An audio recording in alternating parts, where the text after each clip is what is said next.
Hello guys, welcome back to another blog. চলে এসেছি আবার তোমাদের জন্য নতুন একটা ভিডিও নিয়ে। আর আজকে আমি দাঁড়িয়ে আছি এখন হাওড়া স্টেশনের ওল্ড কমপ্লেক্স আর নিউ কমপ্লেক্সের মাঝে। এই দেখো ওল্ড কমপ্লেক্স আর এদিকে নিউ কমপ্লেক্স, মানে এদিকে 15 নম্বর প্ল্যাটফর্ম আর এই দিক থেকে কিন্তু শুরু হচ্ছে 16 নম্বর প্ল্যাটফর্ম। আর এই তারই মাঝে কিন্তু চালু হয়ে গেছে ভারতবর্ষের ঐতিহাসিক মেট্রো, আন্ডার ওয়াটার মেট্রো, অর্থাৎ গঙ্গার তলা দিয়ে মেট্রো। তো আজকে আমরা সেই মেট্রোতে করেই যাবো এসপ্ল্যানেড। চলো, তো কি আছে না আছে সমস্তটাই কিন্তু এই ভিডিওর মাধ্যমে দেখতে। রাস্তা দিয়েই কিন্তু আমরা এখন যাচ্ছি হাওড়া মেট্রো স্টেশনের সামনে।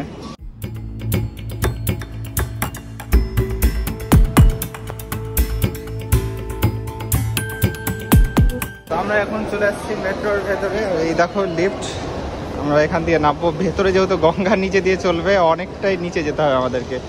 দেখতে পাচ্ছ খাড়া হয়ে আছে, আর এই সাইডে ছবি আঁকা আছে, দেখো কত সুন্দর করে, দারুণ লাগছে।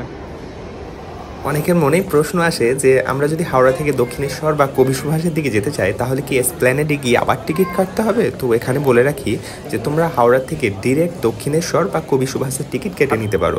শুধু এসপ্ল্যানেডে গিয়ে তোমাদের গ্রিন লাইন থেকে ব্লু লাইনের দিকে চলে যেতে হবে। আর স্টেশনের বাইরে বেরানোরও দরকার নাই, সব ভেতরেই ব্যবস্থা করা আছে। আরও বলে রাখি যে green line metro Howrah Maidan থেকে সল্টলেক সেক্টর 5 পর্যন্ত বিস্তৃত হলেও বর্তমানে যেহেতু এসপ্ল্যানেড থেকে শিয়ালদা এই জায়গা দুটি কানেক্টেড নয়, তাই তোমরা ডিরেক্ট হাওড়া থেকে সেক্টর 5 পর্যন্ত যেতে পারবে না। তোমাদেরকে আবার ওই জায়গাটুকু নর্মালি ট্রান্সপোর্টে ইউজ করতে হবে। আমরা একদম নিচে নেমে গেছি, প্ল্যাটফর্মে একদম নিচে। এখান থেকে ট্রেন ছাড়বে। এই দেখো এগুলো। রবিউল, কেমন লাগছে? এই প্রথম অভিজ্ঞতা হতে চলেছে। চরম অভিজ্ঞতা, বিদেশ যাত্রায় আছি আমরা। ভারতবর্ষের মধ্যে প্রথম এটাই যা নদীর তলা দিয়ে যাচ্ছে। দারুণ এক্সাইটেড। এখনো ট্রেন আসেনি, দেখো ওইদিকে ভিড় জমে গেছে প্রচুর। আরও দেখাচ্ছে 17 মিনিট পর। তো এই দেখো অবশেষে আমাদের ট্রেন এসে গেছে। হ্যাঁ,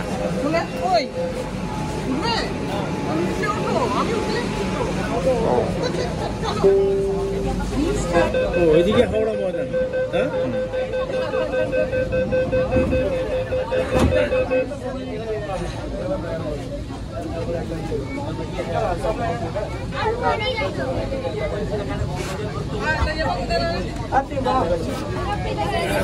এবার ঢুকছি অ্যাকোরিয়ামের ভিতর। অ্যাকোরিয়ামের ভিতর ঢুকছি নাকি? কোথায় যাচ্ছ? অ্যাকোরিয়ামের ভিতরে ঢুকবো আমরা। আমরা এবার অ্যাকোরিয়ামের ভিতর ঢুকতে যাচ্ছি। পলি জমে আছে একদম, পুরো ভিড়। পরবর্তী স্টেশন এখনো চালু হয়নি।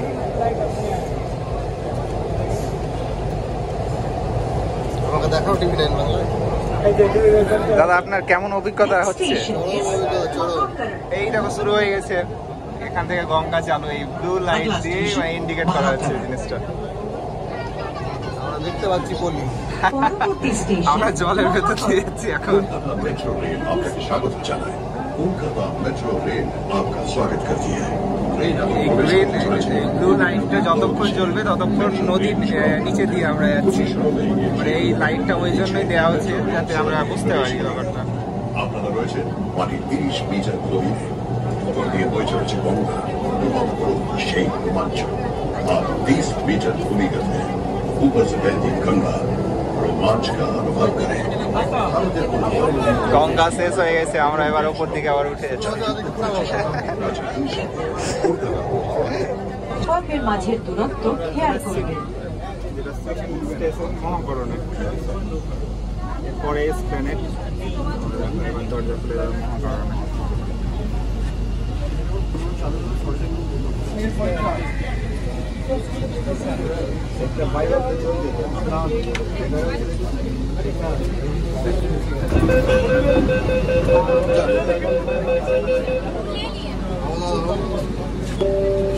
Please stand clear of doors. আমাদের কত খেয়াল রাখতে হবে। अगला स्टेशन एस्प्लेनेड। পরবর্তী station Esplanade. Kolkata metro rail আপনাকে স্বাগত জানায়। কলকাতা মেট্রো রেল আপনার স্বাগত করতে है। ট্রেন এখন প্রবেশ করতে চলেছে হুগলি নদীর তলদেশে। মেট্রো রেল হুগলি নদীর নিচে মেট্রো রেল সড়ক में प्रवेश करेगी। আপনারা রয়েছেন মাটি 30 মিটার গভীরে খবর দিয়ে এই হচ্ছে আমাদের এসপ্ল্যানেড, এখানে আমরা নামলাম। এরপর এখান থেকে আবার ট্রেন চেঞ্জ করে আমরা এমজি রোড যাবো আজকে। চলো বাইরে গিয়ে দেখা যাচ্ছে আবার। তো আমরা আমাদের আগের ব্লু লাইনের যে এসপ্ল্যানেড সেখানে চলে এসেছি। এইখানে চলো এবার এখান থেকে আমরা আবার এমজি রোডের দিকে যাব। চলো, এখানে টিকিট আমাদের দুবার কাটার দরকার নেই, একবার কাটাতেই হবে। এইখান দিয়ে আমরা ঢুকে যাব, মানে সব ব্যবস্থা করা হয়। তো গাইজ, এই ছিল আজকে আমার মেট্রোর অভিজ্ঞতা। প্রথম আন্ডারগ্রাউন্ড মেট্রো, দারুণ লাগলো। আর আমরা এখন এমজি রোডে মেট্রোতে উঠে গেছি। এই দেখো এমজি রোড স্টেশন। তো তোমরা ওই ফার্স্ট টাইম অভিজ্ঞতা করতেই পারো, দারুণ লাগবে। তো আর মানে এসপ্ল্যানেডটা হচ্ছে সমস্ত লাইনের জাংশন পয়েন্ট বলতে পারো, সমস্ত দিক থেকে কিন্তু ওইখানে এসে শেষ হচ্ছে। তো আজকে ভিডিও আর বড় করছি না, এখানে শেষ করছি। ভালো লাগলে লাইক কমেন্ট শেয়ার করতে বলো না, চ্যানেলে নতুন হলে অবশ্যই সাবস্ক্রাইব করো। দেখা হচ্ছে নেক্সট ভিডিওতে। Bye bye.